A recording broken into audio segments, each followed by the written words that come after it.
is piling on. You know, when do you make that decision? When do you either go for the complete left field option? You know, so, you know, he has time, but it's limited time. It is limited time, and actually we've seen a variety of different playstyles throughout this tournament, which is quite surprising. With just 4 players, you can sometimes have very similar playstyles happening, especially when it's an invitational. But regardless, we dive into this grand final now, but it is going to be both comfort picks, picked by both players. So again, Afrikami immediately trying to shut down that space and running straight into the aggression of Rubs in this opening game. And God, just getting that counter, and here comes the combos. Does drop it there, phases back immediately though. Long-range Leaf Blade just to get some damage back onto Rubs. Great detect usage as well, getting some nice damage here. Trying to follow up these combos, but drops it. I'm liking this from Afrikami. He notices what went wrong when he played Rubs before, when he was constantly going for those jump attacks. He was being punished by juggles. Instead, he's going for a lot lower attacks, going for ground attacks now, trying to keep distance, trying to get in on the face of Rubs and not allow those juggles to happen. Yeah. This poison, poison rain, it looks like. Okay. Pachirisu being used there. Just so much damage from Rubs, and Afrikami just seems to have no answer for it as well. He does able to jump over that. That was really nice. Using the substitute just to get out of that scenario, and now he's following up this combo. Will he, you know, just trying to find a way back in? It's really good using those burst seeds, the bullet seeds there, just to kind of the interesting. Wow, he gets it back. He catches him out on that movement round. Yeah, Afrikami, he was down very low, but he somehow pulled that one back. A great dodge, a great evasion there from Afrikami to keep in this one, and now he has the lead over Rubs. What I think is really nice about the way he kind of did this is that although, you know, when I mentioned that the bullet seed does miss that target, kind of drop the combo, they can be they're in the ground. You can grow them out and cause, you know, a follow-up. You know, the pressure is still on. They have to be in guard when they get back up, which is very, very nice. Again, the substitution for the cross-up. Then again, the combo coming out from Afrikami, looking very inspired and very confident now. Rubs once again is down, but Afrikami trying to do damage, but he unfortunately gets caught again by Rubs. Rubs hasn't had the same juggle ability that we saw earlier on in the winner's bracket, but he is still emitting a crazy amount of damage when he does connect with those shots. Wow, going for that, the reverse shutdown there, but again, the pressure's good, but I think Afrikami is just getting a bit more of that knowledge of the overall spacing he needs to really deal with Darkrai. Rubs is just stuck against this wall here, and damage is just coming in from Afrikami, chipping away, down to just 1 HP now. Rubs, can he avoid it? Uses burst just to get a little bit of health back here. Does throw some projectiles to try and stay alive, but 17 seconds, 15 seconds, he needs to make the move, but Afrikami is going to use a burst of his own to try and get back into this one, try and finish it off. He can't quite find that damage. Gets that grab, but now this is really important because we do have that the burst attack still available for both players. There he goes, Jai. Does he get the catch on him? He goes straight underneath him. Anyway, currently it's the driving seat in the favor of Rubs. Rubs to the head, just 1 second as well. That should be over, but did he can't find it? No, wow. Afrikami down to 1 HP, but regardless, time's up anyway. So we are 1-1 in this first game. It's best of 3 as well, confirmation in the final, but of course, Rubs, if he wins the best of 3, he wins, but Afrikami will have to win 2 best of 3s to win this grand final. Nice, just catching that movement forward from Rubs' Darkrai. This seems the polar opposite from what we saw in winner's bracket as well. It seems Rubs was actually going for the jumping aerial attacks and being punished every single time for it. Afrikami has really switched up his playstyle, and Rubs is struggling to actually keep up with it. It's very, very solid work so far from Afrikami. Gets that grab again. Yeah, he's just using this detect, just getting, finding where he's landing, the general jump arc that Rubs is looking for. There's a nice cross-up again, gets behind him, tries to follow up the pressure on the wall, but again, another cross-up immediately from Afrikami. The HP getting very low. Can he take his first game? The wall bounce. A moment of respite, potentially. There's the detecting hang. Goes immediately. There's so much pressure on that shield, but the counter coming out from Rubs. The damage is huge. As it said, he was down to just 1 HP. He does manage to regain a little bit, back up to 38 now, and he's well and truly still in this. We've seen it happen before previously in this tournament, but we're down to just 20 seconds as well. And he goes for it, but he should be able to counter here. And that burst attack. He will gather him up in the vines and finish and seal this first game. Afrikami taking game 1 over Rubs. Now, I mean, of course, it's cliche to say it's the perfect start that he needed, but it really was. If he has any chance of winning this grand final, he really needs to take it to Rubs here. And it seemed like he learned a lot from that winners bracket final matchup that we saw previously as well. He very much knew what the game plan was going to be from Rubs. He was avoiding those aerial attacks. He was keeping a nice distance and not jumping himself. That was the big thing. I saw a lot of aerial attacks in the winners bracket final coming out from Afro, and he was being punished every single time for it. So he clearly learned his lesson. Yeah, exactly. Yeah, that adaptation is to know what is and isn't working. But our players are back into this next game. So early kind of lead, I guess, for Afro. Yeah, Afro getting the early damage in yet again, which is completely opposite to what we saw in the winners bracket finals. Rubs down to just half HP now, but still Afro Kami putting on the pressure. Rubs having to block all these leaves flying here, there, and everywhere at the moment, and he's just running away. Rubs isn't able to go on the front foot, but finally tries to put some damage in on his own. But Afro Kami really is in the driving seat. Rubs is going to make an attempt to get back into this game now as well, pulling him in, you know, pressurizing that shield as well. Now spacing back with these dark spheres. Goes for the dimension break and gets caught again. Here comes the combo from Afro Kami. Can he get what he needs? The wall bounce into field phase. Umbreon again going to push back, and it does connect as well and does a good chunk of damage to Afro. I mean, to be fair, at this point, all it needs is one big connection. Doesn't follow up where he needs to.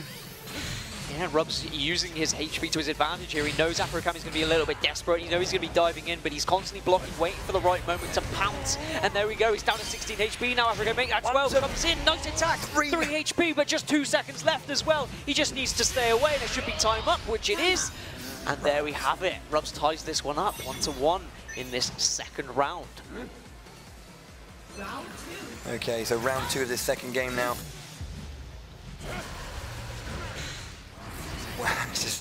I think what we haven't seen as well, I haven't seen too many of these dark metals that we're seeing a lot of. I think it's just because of the ferocity and the speed in which Afro is deciding to move now. It's making it harder for Rubs to really gain control that he needs to put those zones down. Every time Rubs seems to find himself with the back to the wall, quite literally here. Afro Kami is clearly going for a game plan as he wants to just trap him and then put in the chip damage. But can Rubs do exactly what he did last game? He was so far behind, but was able to have a perfect comeback. Just catching that movement forward, but the burst being used now going into that one, and currently Rubs does not have too much burst meter, which is nice, which means that there's a lot of uncontested burst time coming out from Sceptile. Confuses? Just pushes himself forward and wins that one with a nice combo. That's what I was trying to say. Yeah, nice combo. Now it's 1-1. That's what I meant. Final round. Right, nice. I couldn't see the yellow dot on the side of the screen. But there we have it. Rubs tied up 1-1. If Afro Kami takes this, he does reset the bracket, and those L's will be coming down on both sides of those player names. And it'll be all to play for there. Rubs looking to get back to this grand final and take it before that reset happens. And as you mentioned, Afro really does have that momentum from that loser's run for him. Rubs once again backed off into this wall, but I love that from him. He instantly knows what Afro Kami is trying to do, so he rushes out and makes sure that's not going to happen. And now he's the one on the offensive. He's the one pushing the damage. This is the same Rubs we saw in the winners bracket, and he's getting that juggle, but he whiffs a little bit. But the leaf blade coming out of that counter goes for the detect, finds him, and that command grab happening there. Again, these are the bullet seed growth that is kind of causing, even if he does miss, goes for a nice grab there. Darkrai.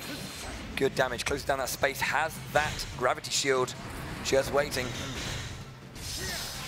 Afro Kami down to just 98 HP, down to 67 now. Rubs is just having his number, he's avoiding every single leaf that is thrown at him at the moment, and finally dashes in to finish off Afro Kami, and we're tied up at 1-1. I am being told, I have confirmation, it's actually going to be a best-of-5 grand final. There will be no bracket reset regardless, so it is just a straight-out best-of-5 for this grand final. So that's what we need to see. We need to see one of the players, win 3 games, and they will move on, and they will be the champion here. Players being told there, so just having to adjust to that change in structure. Of course, live here at EGX, there is time that we have to abide by as well. before everything closes here. The last thing we would want is players playing in front of an empty crowd. Of course, people here at EGX can come and watch as long as it's still open, of course. So best of 5, tied up 1-1. And now this is where it comes down to. Who can deal with the pressure better? Is it going to be Rubs or is it going to be Afro-Cami? We'll see how it goes. That is going to be a bit of a change to their mindset, of course. You know, that the conventional things that they're used to in their tournament have been changed. So how does that affect the gameplay? They do get that best of 5, however, which does you know, allow them to kind of play, know that this game isn't the be-all and end-all. There is still that second lifeline just in case. But Afro-Cami, obviously taking that first game, a much better bring-back from Rub. Brought back that second game again, well done by Rub. So, you know, it's good to not go down 2-0 in this scenario. And meanwhile, just look at the amount of damage that Afro-Cami is putting out onto Rubs again. He keeps pushing him back on into this wall. Can we see any sort of comeback from Rubs? Oh, he gets lifted up in the air, and the damage is there. So nice, yeah, using that retreating aerial attack into the landing detect. Very, very nice, holding Rubs in shield, and then immediately getting that detect grab. Yeah, we need to see something different from Rubs here, because Afro-Cami really knows the game plan that he's going for. And we know that Rubs is capable of a lot with this Darkrai. Detect is really working nicely for Afro-Cami here. Again, he's just being pushed back into this wall, and attack after attack. The chip damage seems too much for Rubs, and the blocks aren't going in as well as he thought it would. That was a little bit hasty. The shield was already there. He goes for that aerial grab, though, for huge damage from him. This is, again, looking fantastic for Afro-Cami. If he takes this, he will be in pole position. He does, 2-0. He takes a 2-1 over Rubs now. And now, what a dramatic turn of events this is. Afro-Cami suddenly becomes the favorite for this grand final. 2-1 up, he just needs one more match win to take this whole tournament. But on the side of Rubs, we know he's capable of a lot. We saw how he performed in the winner's bracket. Can he do the same to come back from behind here? A position that, granted, he wouldn't have expected to be in. And I do sympathize that the players have had to change ever so slightly. But sometimes compromises do need to be made, and you need to adapt to situations. There is those Nettles kind of catching Sceptile on the way down, allowing him to extend a little bit more. Grab comes out from Afro-Cami to get some nice damage in, takes the HP lead in this early part of the game, gets another grab out. That pressure again on the wall, really important. Shifting phase to dual phase, immediate detecting that push forward from Rubs. Very, very nice from Afro-Cami. The bullet seed, the growth, the pressure on the shield. He jumps out and he gets that grab immediately, anti-air that grab. Afro-Cami once again is just pushing Rubs all the way away from where he would want to be in the middle of this arena. Instead, he keeps getting forced back to that shield on the back. But now we see Rubs actually putting a little bit of damage. He's got Afro-Cami down to half HP. And you can see both players slowing this down a little bit here. Okay, here are the juggles coming out that we know we've seen them fall. Oh, and there we go, catches just that space above, immediately pushes forward and knocks him up into the Nettles, and the pressure now on that shield is important, and he gets that catch there. Okay, so now we're seeing better stuff from Rubs. As you said, the juggle's coming back into play. Maybe Afro-Cami let his guard down a little bit. Maybe forgot about the game plan earlier from Rubs. Needs to be careful as we are 1-1 in this fourth match. 1-0, sorry, in this fourth match. No worries. Can't see. No worries, no worries.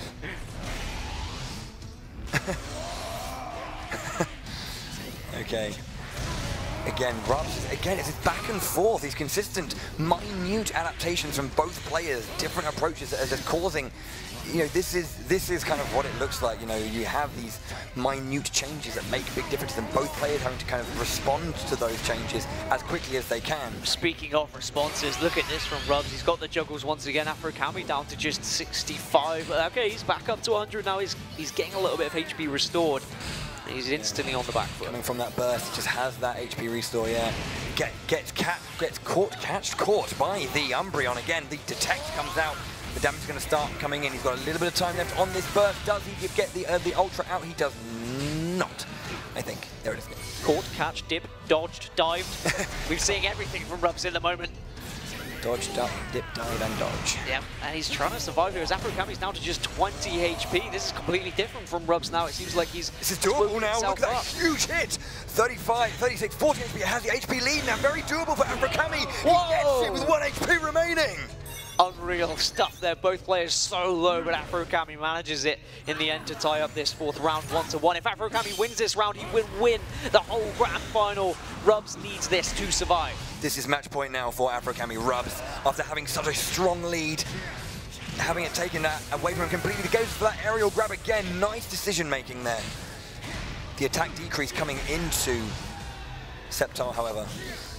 Goal closes in, very nice. Jumps up, avoids the detect, the gap closer, the grab. Afro-Kami has the early lead once again, goes to the burst, is going to push him, we see a counter burst from Rubs now, so both of them looking for a little bit of extra damage. They're both being a little bit hesitant here, they don't want to dive in, they don't want to give anything easy away. Of course, Rubs is going to be the one more hesitant, he's got more to lose in this situation. That was really, really nice coming out of Afro-Kami. Will that be enough though? That is the question. The burst attack is out, the vines, they grow, they encapsulate, and they finish it, Afro-Kami! Enough damage, taking the grand final set 3-1 over Rubs. A huge turnaround from that winners finals where Rubs put Afro-Kami in the bin, in the losers bracket, and Afro brings it all the way back with an incredible burst attack there. Yeah, what a story that is for Afro. Coming back from the losers bracket, but then still winning in the grand final. Wow, unfortunate for Rubs. Of course, we had a last-minute change as well in the situation. I think both players are friendly enough. They can have a laugh, they can have a joke about it. But regardless, we've seen some excellent Pokken here today. I've been extremely impressed. I wonder if the guys on the stage have been extremely impressed. Let's find out from the man himself, Adam Savage. Thank you very much, fellas. We've had our grand final. We have ourselves a winner. Commiserations, firstly, though, to Rubs. I'm going to hand you this runner-up trophy there. Commiserations to you. You fought valiantly today. But we do have ourselves a brand new champion. Afro, how are you feeling right now? I'm feeling ecstatic. Like I didn't expect to win, but I overcame and won. And how much are you enjoying the brand new Pokken Tournament DX? Are you loving this on the Switch now? Yeah, I love the game. I enjoy it, and I want to get the game on the Switch and play online and wreck everyone else online. Just keep on killing. Well, I'm proud to present you with your winning trophy. Would you please make some noise for Afro-Kami? He is your Pokken Tournament champion. Thank you guys so much for watching, and to have a wonderful evening. Let's go back over to Dan and to the desk and find out what you guys made of that final match of the series. Thank you very much, Adam. Yeah, I mean, what did you make of that final series then? A great performance from Afro. Yeah, we saw, I mean, these consistent back and forth adaptations, and I just think it was those minor ones that Afro made in each game to kind of keep taking, you know, the rounds that he needed. The amount of times that he had his backs against, multiple backs? Can you have multiple backs? But his back against the ropes, and then just kind of found these little niches where you could just get in and really pressurize Rubs. Rubs had control a lot of the time, but I think he didn't have that zone control that he had in that first winners finals. Yeah. You know, I was mentioning, you know, kind of like locking down options and really kind of just outputting the damage that he needed to. It was really good work from Afro just to kind of open up his response with so many more options. It really was a shame in the end to see Rubs fall, but Afro is going to be the champion of this Pokken Invitational here at EGX, but that's all we've got time for. Thank you so much for joining us, of course, from myself, from Bowie, from Adam Savage, from all of the production crew of Nintendo as well. Thank you so much. Have a wonderful evening. We'll see you next time. Take care.